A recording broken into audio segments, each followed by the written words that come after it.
Let's bring in DHS Secretary Kristi Noem. She joins us now live on set here in New York. Good to have you, Madam Secretary. Thank you so much for having me today. First up, the environment for these ICE agents. Yeah.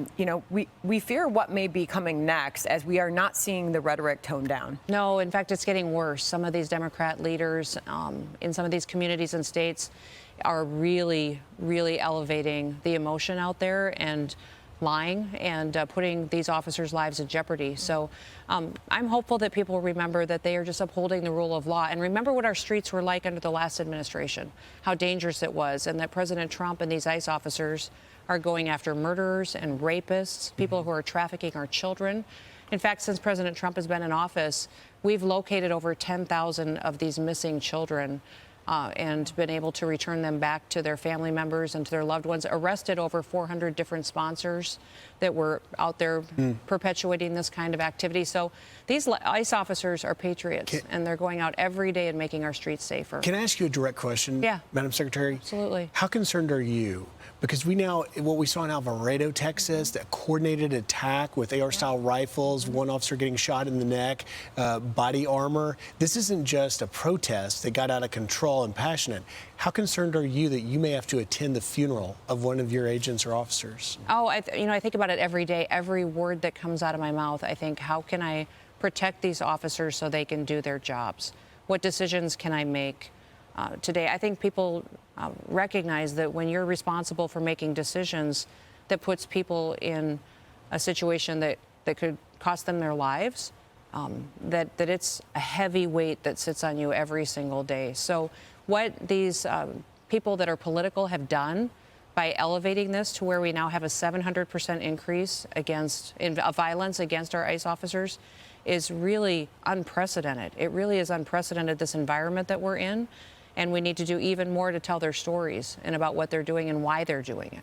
So we want to be careful because we don't want to give too much publicity to this, but we have to ask you about it. There's this new website out that uses facial recognition and AI to identify the faces of ICE agents and then mix them with things like other things on the internet, pictures on the internet, to identify them and dox them. And the website says, why are we targeting individuals at ICE? Aren't they just doing their job?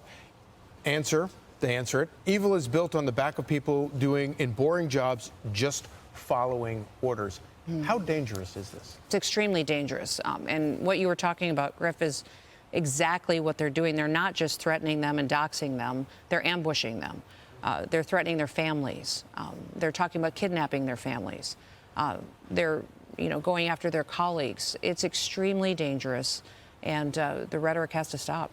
What is your reaction to one of the suspects involved in one of the attacks came in under the Biden administration? Yes, absolutely. Well, the Biden administration let in people from all over the world that are horrible individuals, along with people who came here, trying to be a part of America. But we have removed hundreds and hundreds of known and suspected terrorists through these ICE operations. We have tens of thousands of criminals that have perpetuated violence against Americans have been removed just since President Trump has been in office. So our communities are getting safer every single day, but these targeted attacks against these law enforcement officers is a disrespect and a dangerous situation that we're in, that I hope every American, if you know a law enforcement officer, go today and thank them.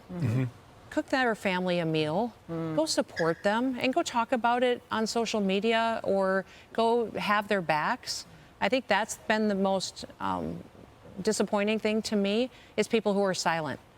Because as loud as this gets, all of us who understand the work that they're doing and what they're doing to make America safe, we need to push back and talk about how proud we are of them. And what their families, spouses, and children are going through. I want to just shift gears a little bit, Madam Secretary, because this weekend will mark the one-year anniversary since the attempt on President Trump's life in Butler, Pennsylvania. We have a Fox Nation special now that people can watch and learn more from the Butler Emergency Services people, how they were dealing with it. And a lot of questions remain. It comes on the heels of learning that 6 Secret Service agents had been suspended. And I want to get your reaction to that and your thoughts.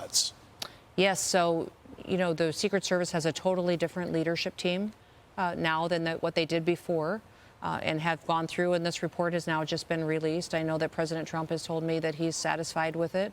We've changed communication channels and protocols on how Secret Service works with local law enforcement and how they talk during these types of security events. And then, you know, the big, beautiful bill also gave them more resources that they needed. They needed more resources as far as training, but equipment, drone technology, counter-drone technology. All of that was something that needed to be addressed, that I'm so thankful that we now have the funding that we can. You have raised some concerns, moving on to Texas, you've raised some concerns about the alert system in Texas. Where are you on that right now? And then how comfortable are you that the administration will be able to help with the recovery efforts? Well, we were there immediately. You know, as soon as the flooding happened, I went there and showed up. And it was devastating. The alert system went out from the National Weather Service, but that doesn't necessarily mean that the thousands of people that were camping along the river, you know, heard that alert. What could be changed? Well, I think that is always a response that the local officials make a decision for each of their towns, each of their counties, what their alert system is. I know the governor's been talking about it down there, about maybe potentially doing legislation in Texas that has some requirements to it. We certainly, as a federal government, will give them recommendations and support on what they could do, what other cities do. That's our role.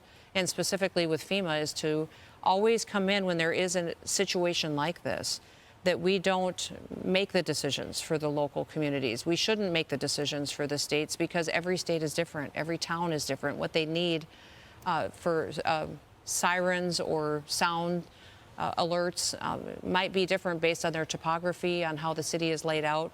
So we will give them recommendations and advice, but being there to allow the state to run the emergency response, but we come in and support it, is incredibly important. On that point, CNN is basically got a report accusing you of slowing the process. Yeah. Would you like to respond to that? Well, there you go. Fake news. CNN, again, is absolutely trash what they are doing by saying that, because our Coast Guard, our Border Patrol, BORTAC teams were there immediately. Every single thing I was on, they asked for, we were there. The governor and the emergency management director, Nim Kidd, are fantastic. And nobody there has said anything about that they didn't get everything that they wanted immediately or that they needed. And I'm proud of the work that we've done to support that. But, you know, we've got flooding going on in New Mexico as well, right. North Carolina. So I've been visiting with their leadership team and spent quite a bit of time on the phone yesterday with the New Mexico governor, getting them resources as well. And that's what we do. And, you know, the fact that CNN is continuing to be political and push out fake information and false information and lies is not shocking, but it's a disservice to the country. It's a real disservice to the country because people start to mistrust anything that comes out then over the news. And then, well, that's true. Yeah. But they just don't trust anybody anymore. And that's not the kind of country. Certainly we are praying for all those communities involved, obviously in Texas, but also New Mexico, as they continue to fight dangerous situations there. You did something early on in your leadership that affects the way we fly now. Yeah. You held a news conference announcing the changes to TSA and what happens when we go through security at the airport. So now we leave our shoes on? We do. And I think everybody's excited about that. That was one of the first questions that I asked. You know, flying on our airline systems needs to be safe. We recognize what's happened in the past in this country. And my entire department was created after 9/11. It was put together in response to the attacks that we saw here in New York City and on our country. So, yes, questioning what we do as far as are our security checkpoints doing the right protocols, but also are we hospitable? Are we doing things that matter?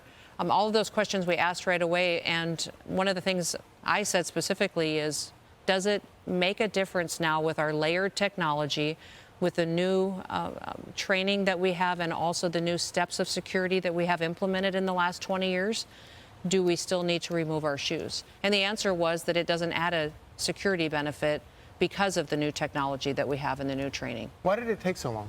I don't think anybody asked the question. Right. You know, I guess that's the one thing that I don't know if you remember who had the job before I did. He wasn't exactly a rock star. Well, we're glad you asked the question. Now we can all keep our shoes on. Challenging every single thing we do has to be done. Right. And so there'll be more announcements coming. TSA has started family lanes. So if you've got kiddos, You have your own specific lane so that those individuals can have a special screening. Our military near air bases have their own screening lanes now so they can get through faster as well.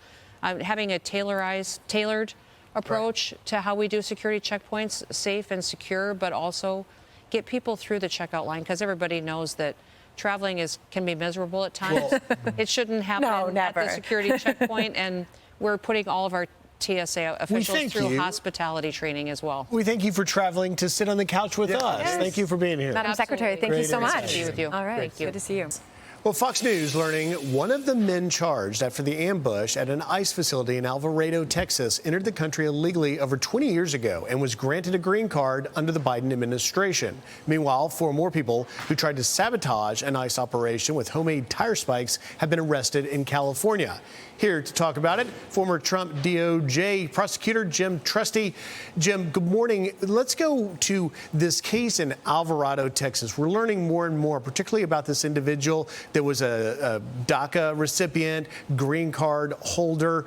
Where do you see this prosecution going, and what do we need to know about it? Yeah, well, the DACA guy is a little bit of a separate strand. You know, you have 10 people that were engaged in a highly premeditated ambush of an ICE facility and ICE agents. They set up a lure by vandalizing, by shooting fireworks. When the agents started to come out, they shot 20 to 30 rounds with AR-15. So starting point on that part of the case is I'd very much like to see a plead to the sheet mentality by the prosecutors. In other words, saying, hey, you've got attempted murder charges, you've got firearm charges, you can plead guilty to everything and beg the judge for mercy, but you're not getting it from me. I think that might be the tone that gets taken by the U.S. Attorney's Office in North Texas. This guy, Sanchez Estrada, was kind of an outlier to it in that he was the spouse of one of the people involved in the ambush. And the spouse called him and said, hey, they might be coming your way. And he apparently tried to get rid of a bunch of hateful literature that was inside the house. So he's charged with kind of a lower grade offense, an obstruction type offense. And the DACA stuff, you know, look, it's obviously newsworthy. He also renewed his DACA status a couple of times during other administrations. Look, I don't think it rises to the level of the outrage that you see in my state, Maryland, where, you know, young women are raped and murdered by illegal aliens that never should have been here. But that's obviously, you know, yet another moment of the immigration system failing to protect the community. But again, the primary thing to worry about is the fact that 10 people would come together and decide it's time to murder ICE agents, shooting one in the neck. I'm very worried that Kristi Noem and Tom Homan are going to be attending a funeral if we don't find a way to change the mentality that's spreading around this country about ICE. That is absolutely the concern of every border and immigration official out there. And, you know, specifically with this case, was this, I'll ask you, in your opinion, a coordinated, premeditated attack? You had 10 individuals with AR-style rifles, body armor. They had two-way radios. They even had cell phones in a Faraday bag, which is used to conceal communication. Yeah, they had body armor, 12 suits of body armor for this group as well. And look, the actions tell you that it was coordinated, right? It makes sense. This was a lure, like, let's get these guys to come out and we're going to go after them. But beyond that, right now, the investigation is undoubtedly going to recover communications between them, at least most likely. And those communications will kind of cement the deal that this was an absolutely coordinated, premeditated, heinous act by 5 men and 5 women in particular that knew exactly what they were in for when they showed up at that ICE facility. Jim, let me turn here a little bit to Kilmar Abrego Garcia. Judge Paula Zenas expected today to weigh in on whether or not the DOJ must announce its witness to basically detail what the government, the administration plans to do with him should he be released. Your thoughts?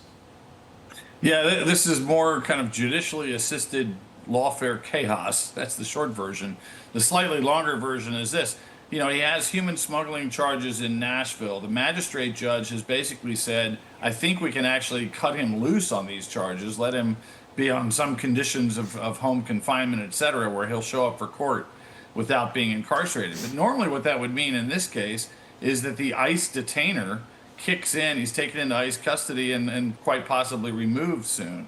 Judge Zenas in Maryland has a kind of parallel fight going on where the ACLU lawyers are actually asking her, can you order Nashville to send him here because we're worried ICE is about to deport him. In fact, they've asked the judge to not release him too quickly from Nashville because they want to litigate a bunch of stuff in Maryland. And look, short version, in Maryland, it looks like the judge is taking things very personally, that she's frustrated with the DOJ representation and the response. She's ordering things like an ICE official to come to court in Greenbelt, Maryland to explain what's going to happen next. I think this is the kind of stuff where the Supreme Court eventually, once again, might say, hey, look, we're not going to have 700 district court judges micromanaging the executive branch and shut it down. But in the meantime, plenty of litigation, plenty of chaos, and kind of a tug of war between Nashville and Maryland about where this guy's going to be. Chaos, probably the right word there. We'll see where it goes. Jim Trusty, thank you. I'm Steve Doocy. I'm Brian Kilmeade. And I'm Ainsley Earhart. And click here to subscribe to the Fox News YouTube page to catch our hottest interviews and most compelling analysis.